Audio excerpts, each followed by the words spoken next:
Bonjour, dans ce mini tuto nous allons voir comment créer un lien symbolique sur Windows. Alors je parle bien d'un lien symbolique, je parle pas d'un raccourci. Un raccourci ce n'est pas du tout la même chose. En fait si je fais un raccourci par exemple vers mon bureau sur mon disque D, et bien quand j'ai cliqué sur mon raccourci, il va pas rester dans des bureaux, il va tout simplement repartir à son emplacement d'origine. Donc forcément si je déplace par exemple les fichiers de bureau et je mets un raccourci dans D, ça ne marchera pas de toute façon puisque le chemin n'est pas respecté. Donc là le principe du lien symbolique c'est tout simplement de faire croire au système qu'on est toujours au même endroit. Alors pour pouvoir créer un lien symbolique il y a deux méthodes, on peut passer par l'invite de commande ou par PowerShell. Donc je vais commencer par l'invite de commande, c'est quand même plus facile et on va voir que PowerShell c'est quand même différent, mais bon. On parle bien que l'invite de commande devrait disparaître dans les prochains temps, prochaines années. Donc pour pouvoir faire un lien symbolique, je vais commencer par taper mklink, ou pour make link, slash J majuscule, mklink, espace, slash J majuscule, et derrière je vais mettre ma destination et derrière mon origine. Donc c'est bien différent de ce qu'on trouve sur Linux. Sur Linux on met d'abord l'origine puis la destination. Mais bon là on n'est pas sur Linux, on est sur Windows. Donc je vais faire un mklink, espace, slash J majuscule, espace D slash bureau, espace, slash user, slash ljp, slash desktop. Alors c'est pas la peine d'essayer de chercher bureau, puisque en réalité, bureau c'est déjà un lien symbolique du système. Alors si vous avez des espaces, par exemple, vers un dossier mes documents, par exemple, pourquoi pas, ou un dossier que vous allez appeler du nom que vous voulez.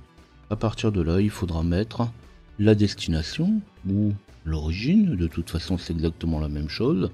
Pour pouvoir intégrer les espaces dans le nom, il faudra le mettre entre guillemets. Alors je vais le faire aussi avec PowerShell. Alors avec PowerShell c'est un petit peu différent, il va falloir se mettre en administrateur. Donc il doit être lancé en administrateur. Donc là vous avez vu pour mon CMD je suis passé par rechercher, on pourrait très bien passer par exécuter. PowerShell c'est exactement la même chose.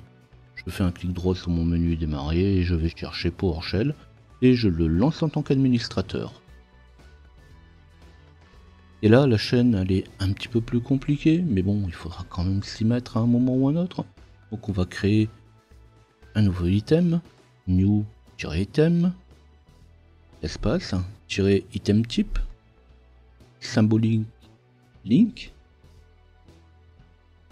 espace, -paf, mon chemin de destination, donc là c'est un chemin existant, D2 points, pas D2 points, anti-slash bureau, D2 points, espace, -name, là c'est le nom que va prendre mon lien, espace, -value, et mon chemin cible.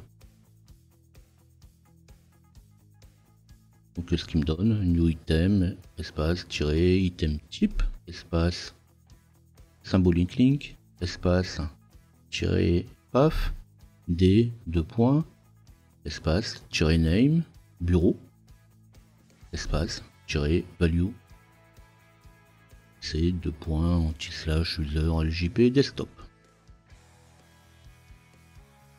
Donc bien sûr tout ça, toutes ces commandes, vous allez les retrouver dans la description de la vidéo.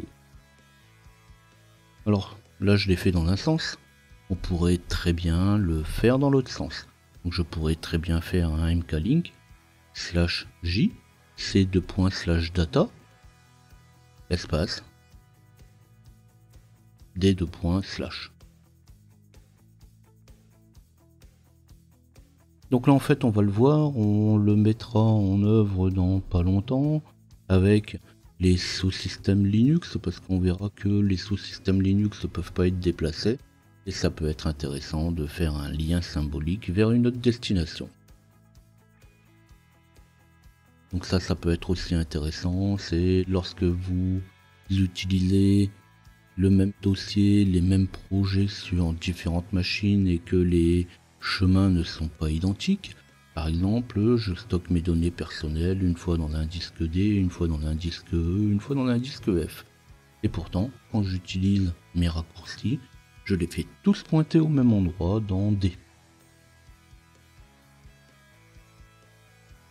Alors si cette vidéo vous a intéressé, vous n'oubliez pas de liker, laissez-moi un tip sur tipeee.com/ljpinfo. Abonnez-vous à la chaîne pour retrouver mes prochaines vidéos. Tapez LJP Info dans votre navigateur pour retrouver mes documents. Si vous avez des questions, des suggestions, des besoins particuliers, n'hésitez pas à me le faire savoir. Et on se dit à bientôt.